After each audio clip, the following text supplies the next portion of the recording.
Shalom, kali ini kita akan mendengarkan kesaksian yang sangat luar biasa. Di mana sejak kecil, Husin adalah seorang muslim yang taat. Ia menjalankan ibadah dengan penuh keyakinan salat, puasa, dan membaca Al-Quran tanpa keraguan sedikit pun. Baginya, Islam adalah kebenaran mutlak. Halo teman-teman, berjumpa lagi dengan saya di Gereja YouTube. Kali ini kita akan meluruskan bandingkan Yesus dan Muhammad seperti biasa, karena tidak menemukan kesalahan pada Yesus untuk dijadikan bahan hinaan. Akhirnya, mereka menafsir ayat yang jauh dari konteks. Tidak hanya itu, yang dibandingkan adalah Yesus dan Muhammad, tapi yang mereka lakukan adalah menilai Yesus dari pengikutnya. Pertanyaan kita, apakah itu sesuai dengan ajaran Yesus? Itu sama dengan kita menilai Islam dari kiai atau ustadz cabul. Apakah bisa begitu? Tentu saja tidak menilai kekristenan. Tentu yang dilihatlah apa yang Yesus ajarkan, bukan dari para pengikutnya, yang tidak menjalankan ajaran Yesus. Yesus tidak sedikit pun memimpin perang. Yesus tidak menganjurkan memberontak kepada pemerintahan yang sah. Sebelum kita tanggapi, kita saksikan videonya. Yang luas dan tak terbatas. Tidak ada suara, tidak ada cahaya, hanya kehampaan. Ia bertanya-tanya, di manakah malaikat yang seharusnya membawanya ke surga atau neraka? Tetapi tidak ada siapapun. Hanya sunyi dan rasa terisolasi yang mencekam. Mari kita saksikan video berikut ini. Video. Nama saya Husin dan saya dulu berpikir bahwa saya mengendalikan segalanya. Saya keliru. Saya selalu yakin bahwa arah hidup saya sudah jelas, iman saya, keyakinan saya, semuanya terasa pasti. Atau begitulah yang saya sangka. Islam adalah fondasi saya, agama yang saya ikuti sejak kecil tanpa pernah mempertanyakannya. Saya melaksanakan salat 5 waktu, berpuasa dengan ketat selama Ramadan, dan membaca Al-Quran dengan keyakinan yang tak tergoyahkan. Saya tidak pernah meragukan ajaran-ajaran yang disampaikan kepada saya, karena bagi saya itulah kebenaran mutlak. Kekristenan terasa begitu asing, sesuatu yang saya dengar telah dirusak, dipalsukan oleh orang-orang yang dianggap memutarbalikkan pesan Tuhan. Saya diajarkan bahwa Yesus hanyalah seorang nabi, tidak lebih. Tidak pernah terlintas dalam benak saya untuk meragukan pemahaman itu, sebab saya tidak melihat alasannya. Hidup saya stabil, masa depan terasa terjamin, dan saya tidak merasa perlu mencari jawaban di tempat lain. Namun, saya tidak pernah membayangkan bahwa dalam sekejap, setiap kepastian yang saya miliki, akan direnggut dari saya. Hari itu seharusnya menjadi hari biasa, yang berakhir seperti hari-hari lainnya. Saya pulang kerja dengan rasa letih tetapi bersemangat untuk segera tiba di rumah. Jalan-jalan dipenuhi mobil yang melaju ke berbagai arah. Kota ini tidak pernah tidur, bunyi klakson, cahaya lampu yang menyilaukan, suara para pengemudi yang tergesa-gesa menyelinap di antara kendaraan lain. Saya sudah hafal jalur pulang, hampir mengemudi secara otomatis. Pikiran saya melayang ke urusan-urusan malam itu, percakapan yang terjadi sebelumnya, rencana untuk akhir pekan. Saya tidak menyadari bahaya yang mendekat. Saya tidak melihat pengemudi ceroboh yang menerobos lampu merah dengan kecepatan tinggi. Tidak ada waktu untuk bereaksi. Benturan itu begitu tiba-tiba dan dahsyat sehingga otak saya tidak langsung memprosesnya. Dalam sekejap, saya masih memegang kemudi, sedetik kemudian, semuanya berubah menjadi kekacauan. Suara logam beradu yang memekakkan telinga memenuhi udara saat mobil saya terpental di jalan. Pecahan kaca beterbangan, ban berdecit, tubuh saya terhempas ke sana kemari tanpa bisa saya kendalikan. Penglihatan saya mengabur, kepala saya berputar. Lalu, senyap. Pada awalnya, saya mengira waktu telah berhenti.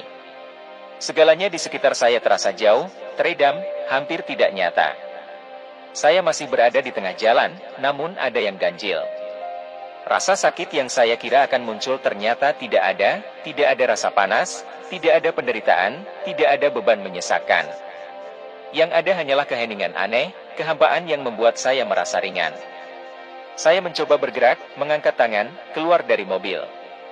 Namun saat menoleh, saya melihat sesuatu yang lebih mengerikan daripada kecelakaan itu sendiri, tubuh saya. Tubuh itu terbaring diam, terlempar ke balik kaca depan yang hancur, bersandar dengan darah menetes di wajahnya. Mata saya setengah terbuka namun kosong, menatap kehampaan. Lengan dan kaki saya terkulai dalam sudut-sudut yang mustahil, seolah-olah bukan lagi milik saya. Pemandangan itu membuat saya ngeri, tetapi saya menolak untuk menerimanya. Saya pikir itu mimpi buruk, halusinasi akibat benturan, sesuatu yang diciptakan otak saya untuk melindungi diri. Saya tidak mungkin mati. Mustahil. Meskipun begitu, ketika saya berusaha menyentuh mobil, jari-jari saya menembus logam seakan-akan mobil itu tidak ada. Kepanikan menguasai saya. Saya tidak merasakan detak jantung. Saya mencoba berteriak meminta tolong, tetapi tidak ada suara yang keluar dari mulut saya. Di depan saya, adegan itu berlangsung seperti film, di luar jangkauan saya. Orang-orang berlarian menuju lokasi kecelakaan, berteriak panik dan cemas. Seseorang menelepon, memanggil ambulans. Seorang wanita berlutut di samping tubuh saya, menekan dada saya, mencoba melakukan apa saja. Namun, semuanya sia-sia.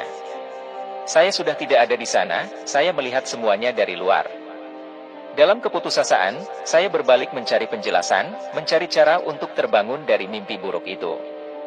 Namun, alih-alih terbangun, saya merasakan sesuatu. Ada kekuatan tak kasat mata, namun mustahil diabaikan, yang menarik saya. Bukan tangan, bukan pula sosok manusia, melainkan arus yang lebih kuat daripada gravitasi, menyeret saya menjauh dari mobil, dari jalan, dari dunia yang saya kenal. Saya mencoba melawan, berusaha meraih apapun, tapi tidak ada yang bisa dipegang.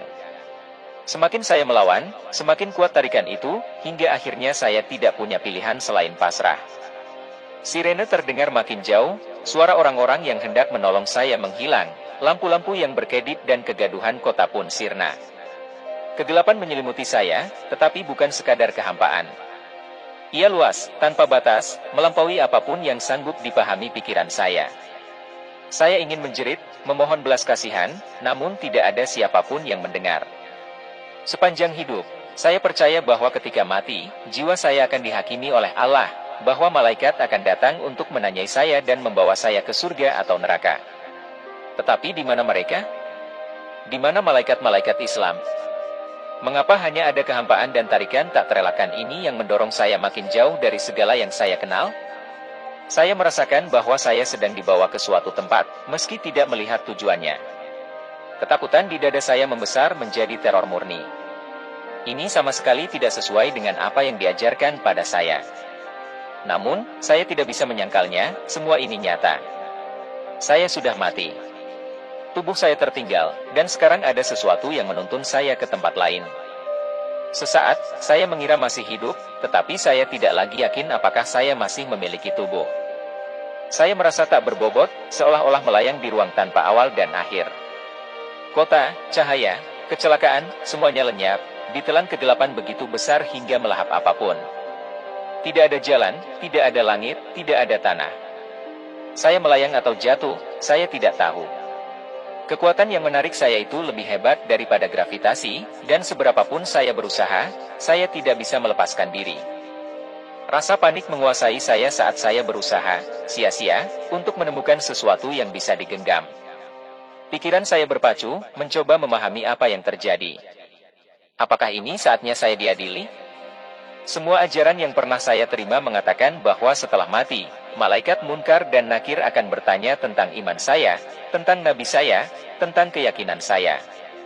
Namun, semakin jauh saya terbenam dalam terowongan tak berujung ini, pertanyaan yang sama terus bergema di kepala, mengapa saya tidak mendengar suara mereka? Keheningan total itu begitu menyesakkan. Saya berharap melihat sesuatu, kilasan ingatan, bayangan surga atau neraka, petunjuk apapun kemana saya akan dibawa. Namun, tidak ada apa-apa selain tarikan yang mengerikan itu. Ini bukan sekadar kegelapan, melainkan sesuatu yang memiliki kedalaman dan gerakan, seperti koridor tak terlihat yang menyedot saya. Ketakutan itu menjadi tak tertahankan. Di mana saya? Apa yang sedang terjadi pada saya? Jika saya masih memiliki suara, suara itu pun tak bergema kemanapun, ia lenyap begitu saja dalam kehampaan. Nama saya Hussein dan saya dulu berpikir saya mengendalikan segalanya. Saya salah, saya selalu percaya bahwa arah hidup saya sudah jelas, iman saya, keyakinan saya, segala sesuatu tampak pasti, atau setidaknya itulah yang saya pikirkan. Islam adalah pondasi saya, agama yang saya ikuti sejak kecil tanpa pernah mempertanyakannya. Saya melaksanakan 5 waktu salat, menjalankan Ramadan dengan ketat, dan membaca Al-Quran dengan keyakinan yang tak tergoyahkan. Saya tidak pernah meragukan ajaran yang disampaikan kepada saya, karena bagi saya itu adalah kebenaran mutlak. Kekristenan terasa jauh dari saya, sesuatu yang saya dengar telah dicemari, diputarbalikkan oleh orang-orang yang menurut saya telah menyimpangkan pesan Tuhan. Saya selalu diajarkan bahwa Yesus hanyalah seorang nabi, tidak lebih dari itu. Saya tidak pernah berpikir untuk meragukan hal ini, karena saya tidak melihat alasan untuk itu. Hidup saya stabil, masa depan saya tampak terjamin, dan saya merasa tidak perlu mencari jawaban di tempat lain. Namun, saya tidak tahu bahwa dalam satu detik, setiap kepastian yang saya miliki, akan direnggut dari saya. Hari itu adalah hari yang biasa, yang seharusnya berakhir seperti hari-hari lain. Saya pulang kerja dengan lelah, namun bersemangat untuk sampai di rumah. Jalan-jalan dipenuhi dengan mobil yang melaju ke segala arah. Kota ini tidak pernah tidur, begitu juga dengan klakson, lampu terang yang menyilaukan, dan suara pengemudi yang tergesa-gesa melintasi jalan. Saya sudah hafal jalur pulang, hampir menyetir dengan otomatis. Pikiran saya teralihkan ke urusan malam itu, percakapan yang saya lakukan sebelumnya, dan rencana untuk akhir pekan. Saya tidak menyadari bahaya yang mendekat. Saya tidak melihat pengemudi ceroboh yang menerobos lampu merah dengan kecepatan tinggi. Tidak ada waktu untuk bereaksi. Tabrakan itu sangat mendalam dan mendadak, hingga pikiran saya tidak bisa memprosesnya dengan segera. Dalam sekejap, saya masih memegang kemudi, sekejap berikutnya, semua berubah menjadi kekacauan. Suara logam yang berdecit memekakkan telinga memenuhi udara, sementara mobil saya terlempar ke jalan. Kaca yang pecah, ban yang berdecit, tubuh saya terlempar ke sana kemari dengan tak terkendali. Pandangan saya menjadi kabur, kepala saya berputar, dan kemudian, senyap. Pada awalnya, saya pikir waktu telah berhenti. Semua di sekitar saya terasa jauh, teredam dan hampir tak nyata. Saya masih berada di jalan, namun ada yang aneh. Rasa sakit yang saya tuntut tidak kunjung datang, tak ada rasa sakit, tak ada penderitaan, tak ada beban mendalam. Yang ada hanya keheningan yang aneh, kehampaan yang membuat saya merasa ringan. Saya mencoba bergerak, mengangkat tangan saya, mencoba keluar dari mobil. Namun ketika saya menoleh, saya melihat sesuatu yang lebih menakutkan dari kecelakaan itu sendiri, tubuh saya. Tubuh saya terbaring tak bergerak, tersender di balik kaca depan yang pecah, darah mengalir di wajah saya. Mata saya setengah terbuka, namun kosong, menatap kehampaan. Lengan dan kaki saya terkulai dengan sudut yang tidak wajar, seolah tubuh itu bukan milik saya lagi. Semua itu membuat saya ketakutan, namun saya menolak untuk menerima kenyataan. Saya mengira itu mimpi, halusinasi akibat benturan, sesuatu yang diciptakan pikiran saya untuk melindungi saya. Saya tidak bisa mati. Tidak mungkin. Namun, ketika saya mencoba menyentuh mobil, jari-jari saya menembus logam seakan mobil itu tidak ada. Kepanikan menguasai saya. Saya tidak merasakan detak jantung saya. Saya mencoba berteriak untuk meminta tolong, tapi tak ada suara yang keluar dari mulut saya. Di depan saya, kejadian itu berlangsung seperti sebuah film, tak dapat saya raih. Orang-orang berlarian menuju lokasi kecelakaan, berteriak dengan ekspresi terkejut dan cemas. Seseorang berbicara di telepon, memanggil bantuan medis. Seorang wanita berlutut di samping tubuh saya, menekan dada saya, mencoba sesuatu, apapun. Tapi itu semua sia-sia. Saya sudah tidak berada di sana, saya menyaksikan semua dari luar. Dalam keputusasaan, saya berbalik untuk mencari penjelasan atau cara untuk bangun dari mimpi buruk ini. Tapi bukan bangun yang saya rasakan, saya merasakan sesuatu. Ada kekuatan tak tampak yang, meskipun tak dapat saya abaikan, menarik saya. Bukan tangan, bukan orang, tetapi sebuah arus tak terlihat yang lebih kuat dari gravitasi, menarik saya jauh dari mobil, dari jalanan, dari dunia yang saya kenal. Saya berusaha melawan, mencoba memegang sesuatu, tapi tidak ada yang bisa saya genggam. Semakin saya melawan, tarikan itu semakin kuat sampai saya tak punya pilihan selain menyerah. Sirene semakin jauh, suara orang yang mencoba menolong saya menghilang, lampu yang berkedip dan kebisingan kota menghilang. Kegelapan menyelimuti saya, tapi bukan sebuah kehampaan. Itu luas, tanpa batas, melampaui segala hal yang bisa saya pahami.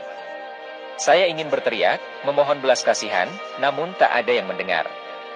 Sepanjang hidup saya telah meyakini bahwa setelah mati, jiwa saya akan dihakimi oleh Allah, bahwa malaikat akan datang mewawancarai saya dan mengantar saya ke surga atau neraka. Tapi di mana mereka? Di mana malaikat penghakiman? Kenapa tidak ada yang datang untuk menyambut saya? Saya merasa dibawa ke suatu tempat, meskipun saya tak tahu kemana. Ketakutan dalam dada saya tumbuh menjadi teror. Ini tidak seperti yang diajarkan kepada saya. Namun, saya tak bisa membantahnya, ini nyata. Saya sudah mati. Tubuh saya tertinggal dan sekarang ada yang sedang menuntun saya ke tempat lain. Por 1M24S. Harapan saya adalah bahwa akan muncul jawaban apapun, para malaikat, gerbang surga, hukuman neraka, apapun akhir saya. Sepanjang hidup, saya percaya bahwa Allah adalah satu-satunya Tuhan, bahwa Al-Quran adalah firman terakhir, bahwa Muhammad adalah nabi terbesar dan terakhir. Namun, saat saya meluncur di terowongan tanpa ujung itu, keraguan lain menyiksa saya. Di manakah dia? Di manakah para malaikat penghakiman? Mengapa tidak ada yang muncul untuk menjemput saya? Kemudian, terowongan itu seolah-olah berputar, atau mungkin sayalah yang terpelintir. Kekuatan yang menyeret saya menjadi semakin intens, tak kenal ampun. Tiba-tiba, semuanya berubah dalam sekejap mata. Kegelapan itu terbelah, bukan menyingkap cahaya, melainkan sesuatu yang lain. Bukan lagi kehampaan, melainkan sebuah kehadiran. Kehadiran yang besar, menakutkan, dengan kuasa yang tak tertandingi. Saya pernah merasakan kehadiran Allah dalam doa-doa saya, atau setidaknya saya yakin demikian, tetapi kali ini terasa sama sekali berbeda. Ia tidak jauh, tidak pula diam. Ia dekat, sangat dekat, dan ia mengenal saya dengan intim. Ketakutan menguasai saya, namun saya tak bisa berpaling. Jiwa saya, esensi saya, terbuka sepenuhnya, dan saya tak pernah merasa sebegitu tak berdaya. Kehadiran itu tidak sekadar mengawasi saya, ia menembus seluruh diri saya, melampaui kata-kata dan doa, melihat setiap perbuatan yang pernah saya lakukan atau abaikan. Tak ada tempat untuk bersembunyi, tak ada alasan. Kebenaran tentang siapa saya, tentang apa yang saya yakini dan abaikan, terpampang jelas, dan saya tidak dapat lari. Lalu saya melihatnya. Dan saya sadar segalanya akan berubah. Kehadiran itu begitu dahsyat, bukan hanya dalam hal kuasa, tetapi juga kebenaran, memancar menembus diri saya, menyingkap bagian-bagian yang selama ini saya hindari. Saya tak bisa bergerak, tak mampu bersuara. Seolah saya lumpuh, bukan hanya karena takut, tetapi karena sesuatu yang melampaui pemahaman saya. Dan di tengah kekuatan yang menyesakkan itu, saya melihatnya. Bahkan sebelum sempat berpikir, saya sudah tahu siapa dia. Bukan karena saya mempelajarinya, atau karena saya percaya padanya, sebenarnya, sepanjang hidup saya menolak pentingnya dia, menganggap dia sekadar nabi lain yang diputarbalikkan oleh para pengikutnya. Namun, begitu saya memandangnya, sesuatu dalam diri saya hancur. Saya tahu, begitu saja saya tahu, dialah Yesus. Bukan Isa, nabi yang saya baca dalam Al-Quran, atau sosok yang dipandang Islam sebagai sekadar utusan biasa. Bukan, ini sama sekali berbeda. Dialah Yesus Kristus, Putra Allah. Saya merasakan kaki saya melemas dan saya jatuh berlutut di hadapannya, bukan karena pilihan, melainkan karena tak ada seorang pun yang bisa berdiri di hadiratnya tanpa izinnya. Setiap serat dalam diri saya berteriak dalam pengakuan dan kekaguman, sesuatu yang belum pernah saya rasakan sebelumnya, penyerahan total, bukan pada sebuah ide atau agama, melainkan pada kebenaran yang tegak di hadapan saya. Dia tidak perlu berbicara, kehadirannya sudah cukup. Namun, ketika dia berbicara, suaranya membawa wibawa yang mengguncang inti jiwa saya. Hussein, panggilnya, menyebut nama saya. Seolah dia sudah mengenal nama itu sebelum saya lahir, seolah dia mengawasi saya sepanjang hidup. Tak ada kemarahan atau hukuman dalam nada suaranya, hanya kesedihan yang dalam, hampir tak terlukiskan, seakan dia menyesali sesuatu. Kamu telah tertipu. Kata-kata itu bergema bak petir. Seharusnya terdengar mustahil, tetapi tidak. Di lubuk hati saya tahu itu benar. Meski begitu, saya masih melawan. Saya menggelengkan kepala, meski gemetar, meski merasakan jiwa saya terguncang di bawah tatapan itu. Tidak, bisik saya, hampir tanpa suara. Tidak mungkin. Islam adalah kebenaran. Al-Quran adalah wahyu terakhir. Muhammad adalah nabi terakhir. Saya mengulanginya, bukan hanya untuk dia, tetapi untuk diri saya sendiri, berpegangan pada kalimat-kalimat itu seperti orang yang memegangi tali yang hampir putus. Jika saya melepaskannya, jika saya bahkan mengakui bahwa semua keyakinan saya salah, apa yang tersisa? Yesus tidak berdebat. Dia tidak membela diri atau mencoba meyakinkan saya dengan kata-kata. Sebaliknya, dia melakukan sesuatu yang jauh lebih kuat, dia memperlihatkannya pada saya. Dan apa yang dia ungkapkan menghancurkan segala keyakinan saya. Begitu dia mengangkat tangannya, semua yang ada di sekitar saya berubah. Kehampaan, kehadiran yang mencekam, perasaan terhimpit tentang di mana saya berada, semuanya lenyap, berganti menjadi sesuatu yang benar-benar lain. Saya tidak lagi berdiri di hadapannya, melainkan ditarik oleh sesuatu yang melampaui ruang dan waktu, seolah saya dibawa keluar dari realitas itu sendiri. Lalu saya melihatnya. Saya tak lagi berada dalam kegelapan, melainkan di tempat lain, begitu nyata dan jelas hingga saya bisa merasakan udara di sekitar saya. Tanahnya tampak kuno, seolah saya kembali ke masa lampau yang sudah lama terlupakan. Permukaannya berbatu dan gersang, seperti yang sering saya saksikan di dokumenter tentang Yerusalem. Dan tiba-tiba, dia ada di sana, Yesus. Tetapi bukan Yesus yang mulia seperti sebelumnya, bukan kehadiran perkasa yang melumpuhkan saya. Dia seorang pria yang terluka, berlumuran darah, terhuyung menahan berat salib kayu yang besar.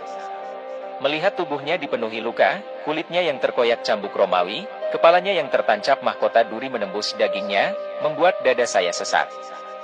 Saya pernah membaca tentang ini, tetapi cara Islam menggambarkannya tidak mendekati apa yang saya saksikan saat itu. Ini nyata. Saya melihat rasa sakit di matanya, getaran tubuhnya yang kelelahan, hinaan dan ejekan orang-orang di sekelilingnya. Saya ingin memalingkan pandangan, tetapi tidak bisa. Saya dipaksa menyaksikan tentara Romawi menyeretnya, melihat dia jatuh berlutut di bawah beban salib, lalu ditarik kembali untuk terus berjalan. Saya ingin berteriak agar mereka berhenti, ingin membela dia, tetapi tidak ada yang mendengar. Saya hanya seorang penonton, menyaksikan momen yang selama ini saya sangkal. Kemudian pemandangannya berganti. Saya berada di Golgota. Langit telah menjadi gelap, dan udara terasa berat, seolah dipenuhi kesedihan yang dalam. Di sana, di salib, Yesus tergantung, tubuhnya rusak hingga sulit dikenali. Paku-paku menembus tangan dan kakinya, menahan dia di situ saat dia berjuang bernapas. Kerumunan orang terbelah, beberapa meratap, yang lain mencemooh, dan sisanya hanya menyaksikan dalam diam. Di antara mereka, saya melihat para pengikutnya, para muridnya, dengan wajah yang dibanjiri air mata, tubuh terguncang oleh duka. Saya ingin berteriak bahwa ini tidak nyata, bahwa Yesus tidak disalibkan, bahwa Allah telah mengangkat dia ke surga sebelum ini. Itulah yang diajarkan pada saya, yang selalu saya percayai. Namun saya tak sanggup bersuara, sebab saya tahu, saat itu juga, bahwa saya telah dibohongi. Kebenaran menghantam saya seperti pukulan keras di dada, ini bukan tipuan, bukan orang lain yang menggantikannya, bukan rekayasa. Penyaliban itu benar-benar terjadi. Lalu saya menyaksikan sesuatu yang lebih mengguncang lagi, saat Yesus mengembuskan napas terakhirnya. Tanah bergetar di bawah saya, langit bergemuruh, tirai di bait suci terbelah menjadi dua. Seluruh dunia menanggapi kematiannya. Ini bukan kematian orang biasa, melainkan seseorang yang jauh lebih agung, yang selama ini saya abaikan. Setelah itu, saya melihat kebangkitan. Adegan itu bergerak lagi, kali ini 3 hari kemudian. Makam itu terbuka, batu penutupnya telah disingkirkan, dan beberapa perempuan datang dengan ekspresi terkejut. Yesus hidup. Saya melihat dia menampakkan diri di hadapan para murid, melihat sukacita dan ketidakpercayaan di wajah mereka, melihat bekas luka di tangannya ketika dia mengangkatnya untuk menunjukkan apa yang telah terjadi. Saya menyaksikan dia berbicara kepada mereka, memberi mereka perintah untuk membawa pesan itu ke seluruh dunia, Injil yang sejati, bukan versi yang dipelintir seperti yang saya ketahui dalam Islam. Saya merasa seolah tanah di bawah kaki saya lenyap.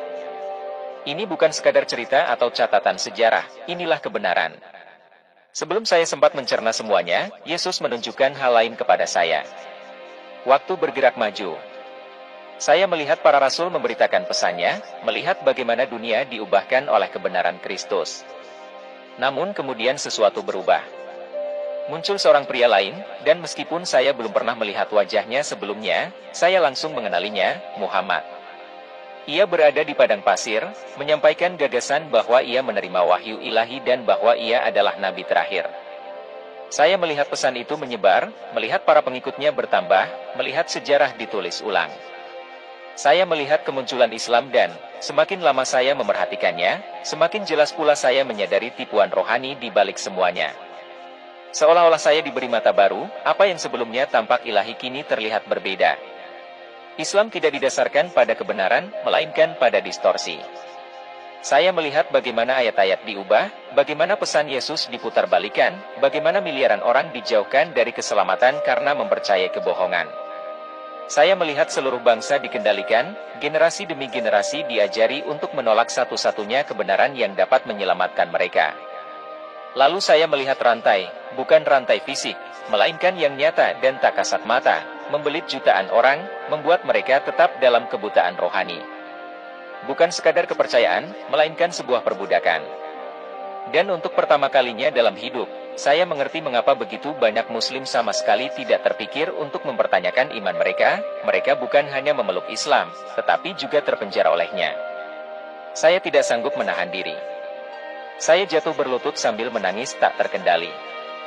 Sepanjang hidup, saya pikir saya melayani Tuhan, dengan salat, berpuasa, membela agama saya dari kritik apapun. Namun, pada akhirnya, saya hidup dalam ilusi. Saya menangisi tahun-tahun yang terbuang, orang-orang yang saya hakimi, kebenaran yang saya tolak. Saya menangis karena saya tahu miliaran orang berada dalam keadaan yang sama, tanpa menyadarinya, diajari sejak kecil untuk yakin bahwa mereka berada di jalan yang benar, padahal kenyataannya mereka dijauhkan dari keselamatan. Yesus muncul lagi di hadapan saya, dengan sorot mata yang memuat sesuatu yang bukan amarah atau kekecewaan, melainkan kesedihan. Namun di balik kesedihan itu, ada kasih. Lalu dia menunjukkan apa yang akan terjadi. Ketika Yesus mengangkat tangannya lagi, penglihatan di depan saya berubah. Masa lalu menghilang dan saya diseret ke depan, makin lama makin jauh, seolah waktu itu sendiri bergulir di hadapan mata saya. Saya tidak lagi berada di tanah-tanah kuno. Udara di sekitar saya berubah, dan tiba-tiba saya berada di dunia yang, meski tampak asing, masih terhubung erat dengan segala yang saya kenal. Itulah masa depan. Awalnya, saya tidak mengerti apa yang saya lihat. Kota-kota terbentang luas tanpa batas, dipenuhi orang-orang yang menjalani kesibukan masing-masing. Jalanan penuh sesak, gedung-gedung raksasa mendominasi cakrawala, keramaian manusia yang tiada henti di setiap sudut. Namun ada sesuatu yang berbeda, sesuatu yang lebih bisa saya rasakan lewat hati daripada mata, sebuah perubahan sedang terjadi, seolah dunia bergetar di bawah beban sesuatu yang tak terlihat dan tak terhentikan. Lalu saya pun menyadarinya. Semua bermula dengan cara yang samar, percakapan di sini, bisikan di sana, beberapa orang mempertanyakan segala hal yang telah mereka pelajari. Ini terjadi di tempat di mana mempertanyakan Islam dilarang, di mana berbicara menentangnya berarti penganiayaan atau lebih buruk. Namun, orang-orang itu tak lagi takut. Suara mereka mulai bergabung, mereka mulai mencari, menyelidiki, bertanya tentang Yesus. Seperti percikan api di lahan kering, kecil pada awalnya, tetapi mustahil dihentikan setelah menyala. Penglihatan itu berubah lagi. Tiba-tiba, saya berada di dalam sebuah masjid, tetapi ada yang berbeda. Tak ada jamaah, tak ada pria yang bersujud dalam doa. Tempat itu kosong, berdebu, terbungkam dalam kesunyian yang menekan. Ruangan yang dulu dipenuhi lantunan bacaan, khotbah, dan ajaran yang menguasai begitu banyak kehidupan, kini terbengkalai. Panggilan salat masih terdengar, tetapi semakin sedikit orang yang menyahutinya. Lalu saya melihat sesuatu yang membuat saya terkesima, masjid-masjid digantikan oleh gereja-gereja. Saya menyaksikan orang-orang yang sebelumnya Muslim yang taat meninggalkan Islam dan beralih kepada Kristus.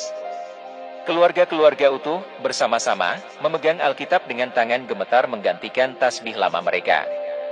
Para wanita yang seumur hidupnya tertutup hijab kini berdiri terbuka, wajah terangkat ke langit, bibir mengucapkan nama yang dulunya terlarang bagi mereka, Yesus.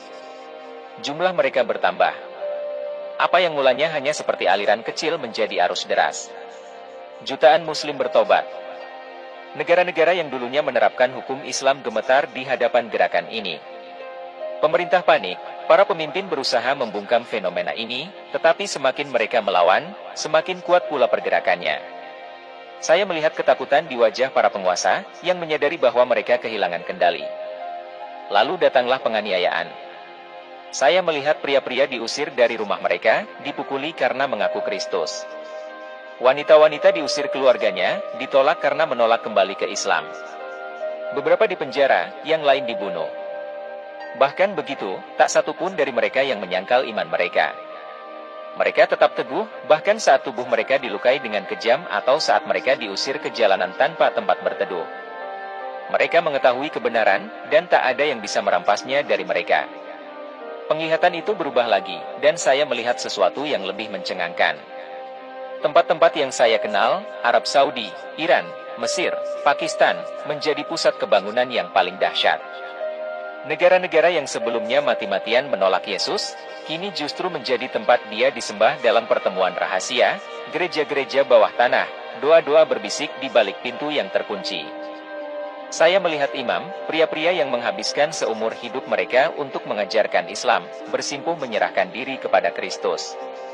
Saya melihat para cendekiawan yang dulunya menyerang Alkitab, kini membelanya dengan keyakinan yang bahkan melampaui banyak orang Kristen yang pernah saya temui.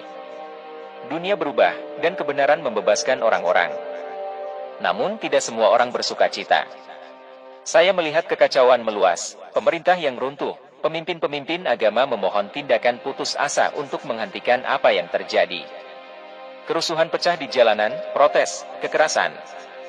Dunia lama melakukan perlawanan mati-matian terhadap dunia baru. Negara-negara yang tadinya stabil kini guncang di bawah berat kebohongan yang terungkap.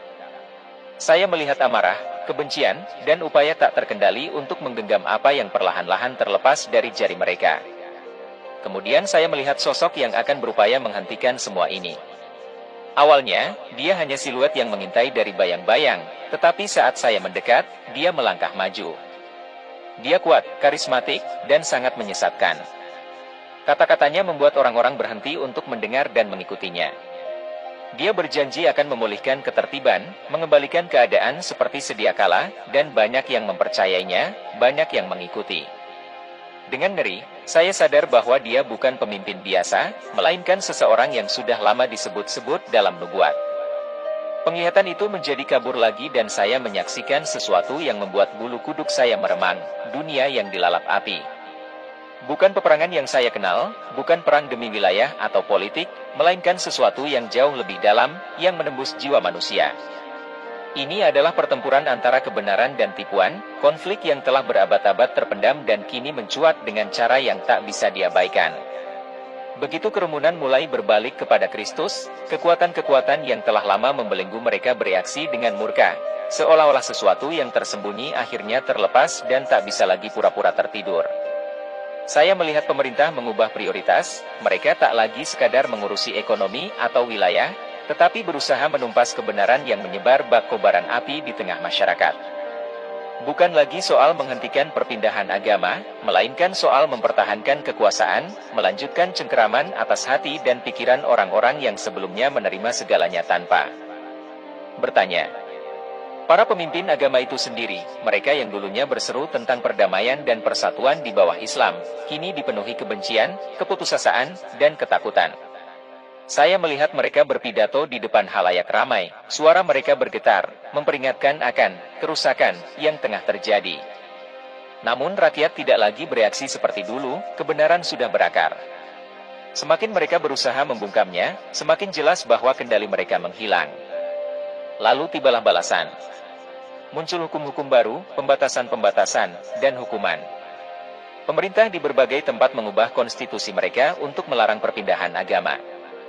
Di beberapa wilayah, memiliki Alkitab menjadi tindak kejahatan yang bisa berujung penjara. Mengaku diri sebagai orang Kristen di depan umum dianggap sebagai pengkhianatan. Keluarga-keluarga terpecah, orang tua dan saudara kandung mengusir mereka yang menerima Yesus. Dan ketika semua itu belum cukup, kekerasan pun merajalela. Saya melihat gerombolan orang turun ke jalan, memburu mereka yang meninggalkan Islam. Saya melihat gereja-gereja yang baru didirikan, penuh dengan orang-orang yang baru menemukan kebenaran, dibakar hingga rata dengan tanah. Saya melihat pria dan wanita diseret keluar dari rumah mereka, dipukuli di alun-alun sebagai peringatan bagi yang lain. Namun, seberapa parah tubuh mereka disiksa, iman mereka tak goyah. Belum pernah saya melihat hal seperti itu, tak ada rasa takut di mata mereka. Mereka adalah pria dan wanita yang, hingga belum lama ini, mengucapkan doa yang sama seperti saya, menjalani hidup yang sama seperti saya. Dan kini, bahkan di ambang kematian, mereka tetap teguh. Mereka tidak memohon nyawa, tidak menyangkal nama Yesus. Mereka berpegang padanya dengan kekuatan yang tak bisa direnggut. Itu tidak terjadi di satu tempat saja. Konflik ini tidak terbatas pada satu negara atau kawasan. Ia meluas kemana-mana, dari gurun di Timur Tengah hingga jalan-jalan di Eropa, dari kota-kota di Asia hingga desa-desa di Afrika. Perang berkecamuk. Lalu saya melihat sisi lainnya, bukan hanya kekuatan manusia yang melawan. Bukan semata soal pemimpin agama, pemerintah, atau gerombolan massa. Ada sesuatu yang lebih gelap di balik itu semua, sesuatu yang tersembunyi namun selalu hadir. Saya melihat bayangan bergerak di balik para pemimpin berkuasa, membisikkan kata-kata ke telinga mereka, menebar dusta dengan kekuatan yang nyaris supranatural. Ini melampaui sekadar perlawanan, ini adalah karya kegelapan. Saya melihat entitas, roh-roh yang tak sepenuhnya bisa saya pahami. Kehadiran mereka menekan jiwa saya, membuat sesak. Mereka bukan sekadar memengaruhi manusia, tetapi mengendalikan mereka. Dan untuk pertama kalinya, saya melihat mereka apa adanya, bukan pelindung, bukan utusan ilahi, melainkan penipu. Mereka inilah yang mendirikan pilar-pilar Islam, menenunkannya dalam benak miliaran orang, dan membuat banyak orang tetap buta terhadap kebenaran selama berabad-abad. Namun sekarang, kekuasaan mereka terlepas dari genggaman. Saya melihat makhluk-makhluk itu menjerit karena benci, berjuang mati-matian untuk merebut kembali apa yang telah hilang dari mereka. Namun, betapapun mereka meronta, cahaya menembus, memecah kegelapan. Pertempuran terus berlanjut, tetapi arah mulai berubah, kebenaran telah terungkap dan tak bisa dibatalkan lagi. Kemudian saya menyadari nasib saya sendiri. Saya masih berada di sana, di tengah semuanya, menyaksikan pertarungan antara kebenaran dan ilusi di hadapan mata saya. Saya telah melihat tabir tersingkap, memperlihatkan realitas yang tak pernah saya pahami sepenuhnya. Saya melihat jutaan orang terbangun, mata mereka terbuka pada kebenaran yang telah lama ditolak dari mereka. Saya melihat kemarahan mereka yang ingin tetap menawan orang-orang itu, keputusasaan para pemimpin dan kekuatan yang menolak melepaskan kendali. Saya melihat orang-orang kehilangan segalanya demi Yesus, namun tetap teguh dalam iman yang baru saja mereka peluk. Dan saya melihat kegelapan yang menggerakkan segalanya di balik layar, musuh sejati, yang selama ini menarik tali-tali kekuasaan. Saya tidak ingin kembali lagi. Untuk pertama kalinya, saya merasakan kedamaian sejati, bukan hasil ritual atau doa, bukan juga rasa lega sesaat karena berpikir saya, telah cukup berbuat, untuk mendapat sesuatu dari Tuhan. Ini berbeda, lebih dalam, lebih murni, lebih nyata daripada apapun yang pernah saya rasakan. Di hadapan Yesus, tak ada rasa takut, tak ada keraguan, tak ada ketidakpastian. Saya telah menghabiskan hidup berupaya menjadi cukup baik, cukup patuh, cukup percaya. Namun di hadapannya, saya tak perlu lagi menitikkan air mata. Saya tidak ingin pergi. Saya menoleh ke arahnya, jantung berdebar, masih merasakan beban dari segala yang baru saya saksikan. Saya tidak bisa kembali, ujar saya, suara saya bergetar, bukan karena takut, melainkan karena menyadari bahwa hidup saya yang dulu telah tiada. Meskipun saya kembali, saya takkan pernah sama. Tak mungkin berpura. Pura seolah tak terjadi apa-apa, atau kembali ke dunia yang tak sadar akan pertempuran tak kasat mata yang berlangsung. Tolong, bisik saya, biarkan saya tetap di sini. Yesus memandang saya, dan sejenak keheningan tercipta. Bukan kehampaan yang menimbulkan keraguan, melainkan keheningan syarat makna, lebih dalam daripada kata-kata manapun. Ada kasih dalam sorotan matanya, kasih yang belum pernah saya rasakan. Namun juga ada kesedihan. Hussein, ujarnya, suaranya mantap namun mengandung sesuatu yang sulit saya ungkapkan, kamu memiliki sebuah misi.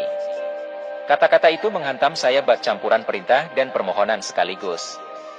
Sebuah misi. Dada saya nyeri hanya dengan memikirkannya. Yang paling saya dambakan adalah tinggal di sana, dalam hadirat Dia yang telah menyingkapkan kebenaran pada saya.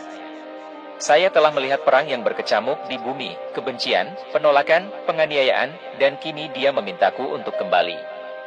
Saya tidak bisa, sahut saya, menggeleng. Saya tidak tahu bagaimana hidup di sana lagi, setelah tahu apa yang saya tahu sekarang.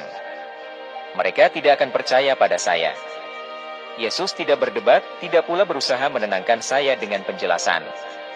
Dia hanya menatap saya, dan pada saat itu saya mengerti, bukan soal apakah orang-orang akan percaya atau tidak, melainkan apakah saya bersedia bersaksi walau begitu. Jika saya kembali, hidup saya takkan pernah sama. Saya takkan lagi cocok dengan dunia tempat saya dulu berasal. Keluarga saya, teman-teman saya, seluruh identitas saya, semuanya akan berubah. Saya akan menghadapi penolakan, kebencian, mungkin sesuatu yang lebih buruk. Tetapi pilihan lain tak terbayangkan. Bagaimana saya bisa diam setelah apa yang saya lihat? Bagaimana saya membiarkan orang lain tetap buta jika saya sudah mengetahui kebenaran? Yesus mengulurkan tangannya, tanpa memaksa atau memerintah, melainkan memberi saya sebuah pilihan. Dan saat itu, saya tahu apa yang harus saya lakukan. Lalu saya terbangun. Saya tersengal, seolah baru saja muncul dari tenggelam. Paru-paru saya terasa terbakar, dada saya sesak, dan sekujur tubuh saya nyeri, seolah tertindih beban berat. Namun tak ada yang sebanding dengan keterkejutan saat menyadari bahwa saya telah kembali.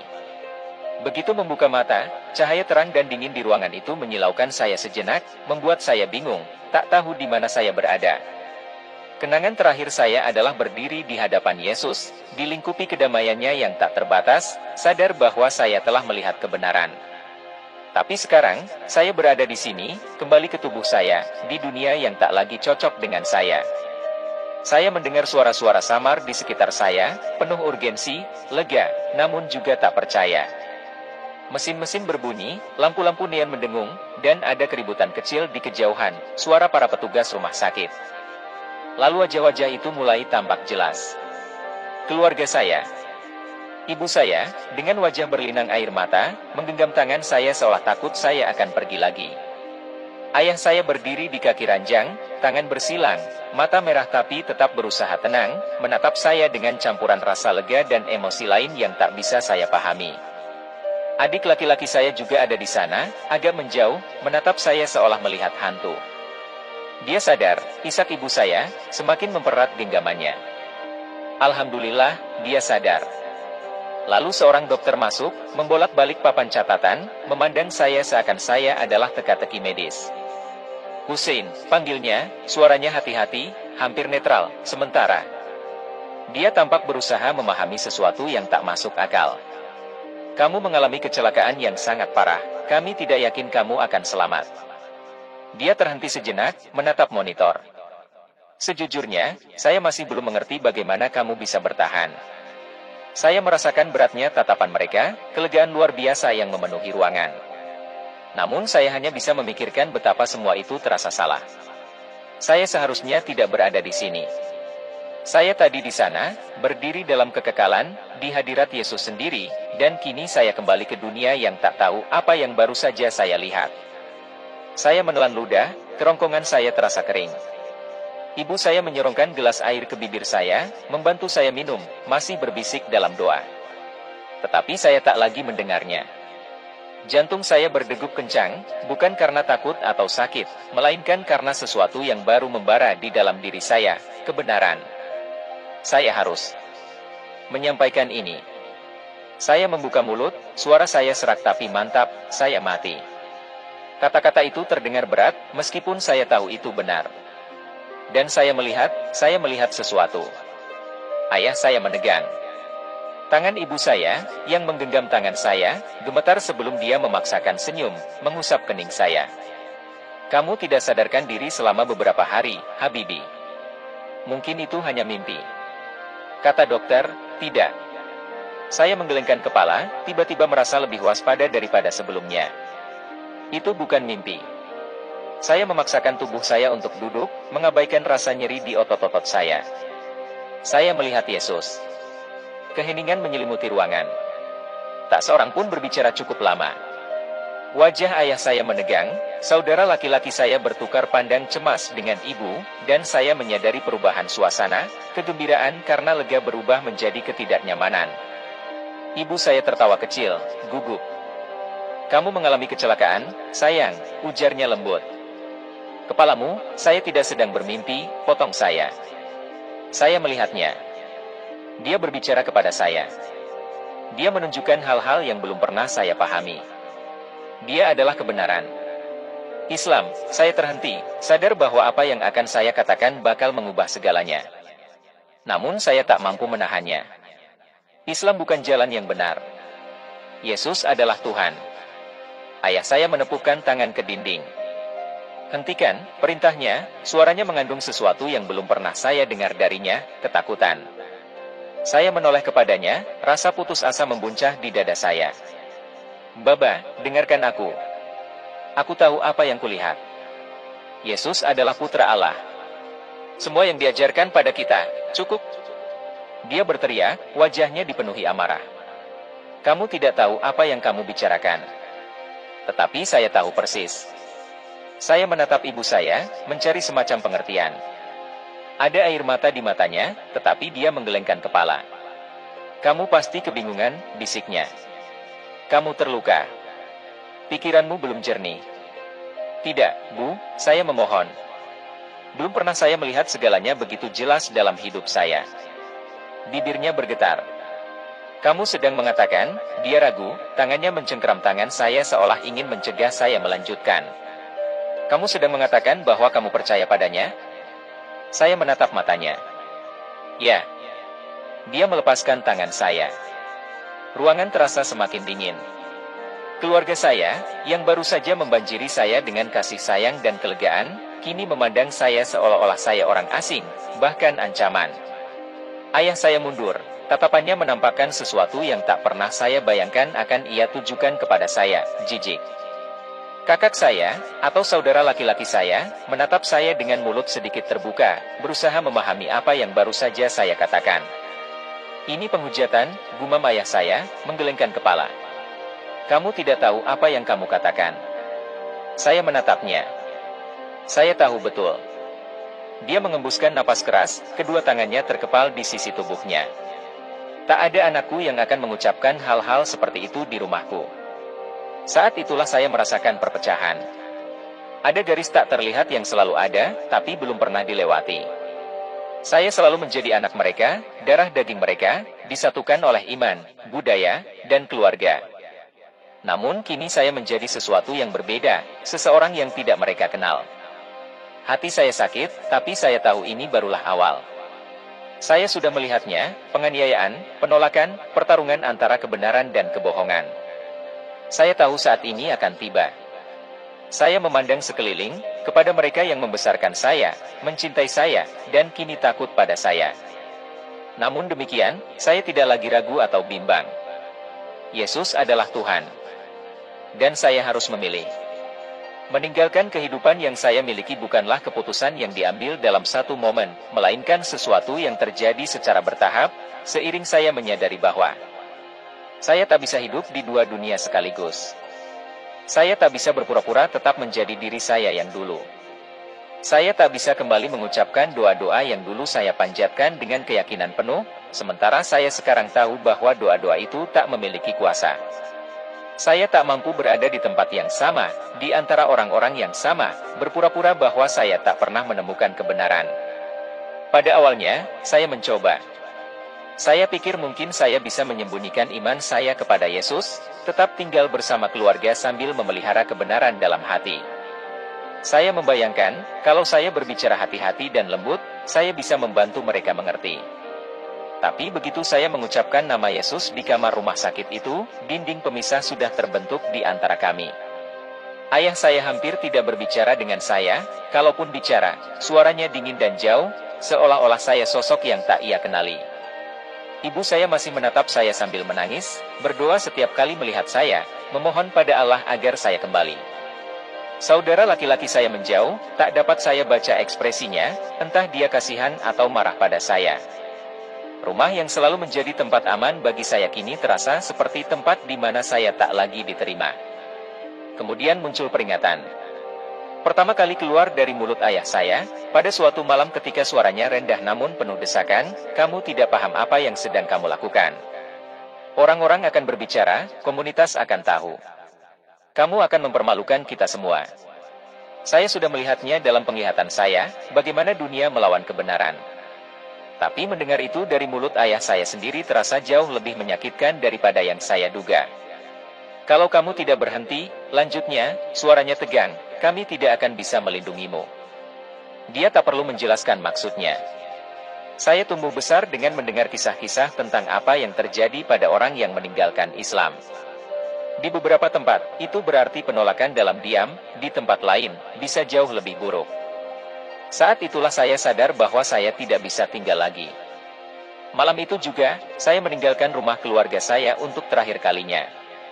Saya nyaris tidak membawa apa-apa, satu tas ransel, beberapa potong pakaian.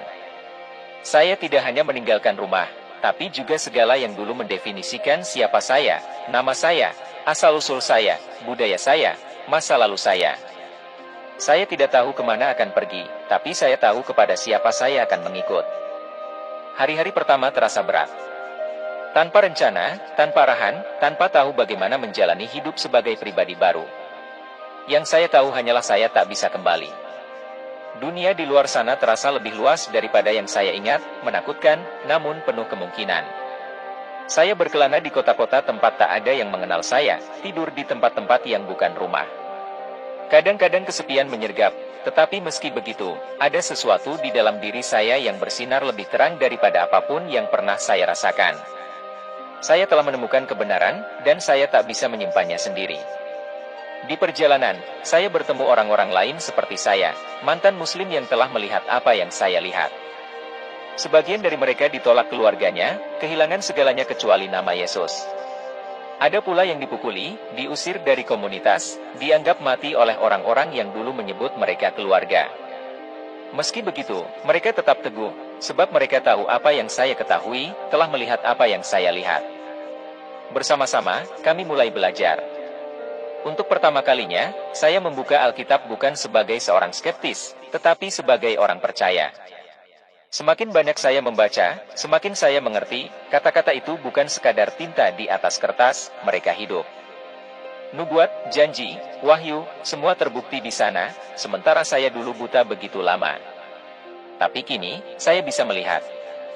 Dan saya tidak sendiri. Pada awalnya, saya hanya menceritakan kisah saya ketika orang bertanya. Itu bukan sesuatu yang saya rencanakan, dan saya pun tidak menyangka akan membawa pengaruh. Namun, setiap kali saya berbicara, saya melihat ekspresi yang sama di mata orang-orang, keraguan, penolakan, tetapi juga kehausan akan sesuatu yang lebih. Ada yang menertawakan saya, ada yang marah dan menuduh saya berkhianat, menyebarkan kebohongan. Beberapa menjauh tanpa mau mendengar. Tetapi ada pula yang tidak demikian. Saya ingat saat seorang pemuda memanggil saya ke samping setelah mendengar kesaksian saya. Matanya menyapu sekeliling, lalu ia merendahkan suaranya, bahkan tampak takut untuk sekadar bertanya, ceritakan lebih banyak tentang Yesus, bisiknya. Hal semacam ini mulai sering terjadi. Awalnya hanya beberapa orang, kemudian belasan, lalu lebih banyak daripada yang bisa saya hitung. Ada yang datang diam-diam karena takut ketahuan. Ada pula yang sudah kehilangan segalanya, rela mempertaruhkan apapun yang tersisa demi menemukan kebenaran. Saya menyaksikan ini terjadi di depan mata saya, nubuat yang menjadi kenyataan. Kebangkitan yang saya lihat dalam penglihatan kini terwujud. Masjid-masjid yang dulu selalu penuh kini mulai kosong. Keluarga-keluarga yang tak pernah mempertanyakan iman mereka kini berbisik-bisik tentang Yesus di balik pintu tertutup. Orang-orang yang dulunya menolak bahkan mendengar namanya, kini mati-matian mencari tahu lebih banyak. Masih ada perlawanan, kegelapan berusaha mempertahankan kuasanya, namun ia semakin lemah. Cahaya terus menembus. Di tengah semua itu, saya pun sadar mengapa Yesus mengutus saya kembali. Saya tidak tahu siapa Anda, dari mana Anda berasal, atau apa keyakinan Anda. Mungkin Anda tiba di sini tanpa sengaja, atau seseorang mengirimkan ini kepada Anda, atau Anda menontonnya tanpa benar-benar tahu alasannya. Tetapi saya tahu satu hal, Anda ada di sini karena Yesus juga memanggil Anda. Dulu saya buta, mengira saya memiliki kebenaran, padahal saya hidup dalam tipuan. Saya menjalani hidup dengan keyakinan penuh bahwa saya benar, tanpa menyadari bahwa semua yang saya percaya ternyata didasarkan pada kebohongan. Saya diberi kesempatan untuk melihat, dan sekarang, saya menawarkan kesempatan yang sama kepada Anda. Anda mungkin berpikir ini mustahil, bahwa apa yang saya katakan tidak mungkin benar. Saya mengerti, saya pernah berada di posisi Anda. Namun tanyakan pada diri sendiri, mengapa Anda masih di sini? Mengapa Anda tidak pergi? Apa yang membuat Anda bertahan, walaupun Anda meragukannya? Itu bukan kebetulan. Yesus sedang menunggu Anda, sama seperti Dia menunggu saya. Anda tidak harus terus berada dalam kegelapan, tidak harus hidup dalam tipuan, tidak perlu terus mempertanyakan segalanya. Kebenaran itu ada di hadapan Anda, dan kini terserah Anda untuk memilih. Terima kasih telah menonton. Jangan lupa untuk menyukai, berlangganan, dan membagikan video ini. Ketika ia mulai kehilangan harapan, tiba-tiba ia merasakan sebuah kehadiran yang luar biasa kuat. Ia tidak bisa melihat wujudnya, tetapi ia tahu bahwa sosok ini melihat segala sesuatu tentang dirinya. Seperti layar yang terbuka, seluruh hidupnya ditampilkan di hadapan sosok ini. Setiap kesalahan, setiap kebohongan, setiap dosa yang pernah ia lakukan, semuanya terlihat jelas tanpa bisa disembunyikan. Dalam ketakutan dan kebingungan, Husin tiba-tiba menyaksikan sebuah peristiwa yang tidak pernah ia duga. Ia melihat Yesus, bukan hanya sekadar melihat, tetapi ia menyaksikan bagaimana Yesus berjalan dengan salib di pundaknya, diperlakukan dengan kejam, dan akhirnya disalibkan. Ia merasakan penderitaan yang luar biasa yang dialami Yesus, seolah-olah ia sendiri berada di sono. Saat Yesus wafat, bumi bergetar, langit berubah, dan seakan seluruh dunia ikut merasakan peristiwa itu. Tidak hanya itu, Husin juga diperlihatkan penglihatan tentang masa depan. Ia melihat jutaan Muslim di seluruh dunia meninggalkan Islam dan beralih kepada Kristus. Kejadian ini mengguncang dunia, menyebabkan gejolak besar. Pemerintah dan pemimpin agama berusaha melawan perubahan ini dengan berbagai cara, namun semakin besar tekanan yang diberikan, semakin kuat iman orang-orang yang berpindah ke kekristenan. Di tengah penglihatan itu, Husin mendengar suara Yesus berbicara kepadanya. Kata-kata ini begitu kuat, mengguncang jiwanya, sekaligus memberikan arahan baru dalam hidupnya. Ia belum memahami sepenuhnya maksud dari pesan itu, tetapi ia tahu bahwa hidupnya tidak akan pernah sama lagi. Tiba-tiba, ia merasa tubuhnya kembali memiliki sensasi. Kesadarannya pulih, dan ia membuka mata di dunia nyata. Ia kembali dari pengalaman luar biasa itu dengan perasaan yang berbeda, seolah-olah ia telah dilahirkan kembali dengan pemahaman yang baru. Kisah Husin ini tentu sangat menarik dan mengundang banyak pertanyaan. Apa yang sebenarnya terjadi padanya? Bagaimana kita harus menanggapi pengalaman seperti ini? Apakah ada pesan yang bisa kita ambil dari kisah ini? Silakan tuliskan pandangan kalian di kolom komentar. Apa pendapat kalian tentang pengalaman Husin? Apakah kalian pernah mengalami sesuatu yang serupa? Jangan lupa untuk membagikan video ini kepada teman-teman agar semakin banyak orang yang bisa mendiskusikan kisah luar biasa ini. Sampai jumpa di video berikutnya, dan tetaplah mencari kebenaran.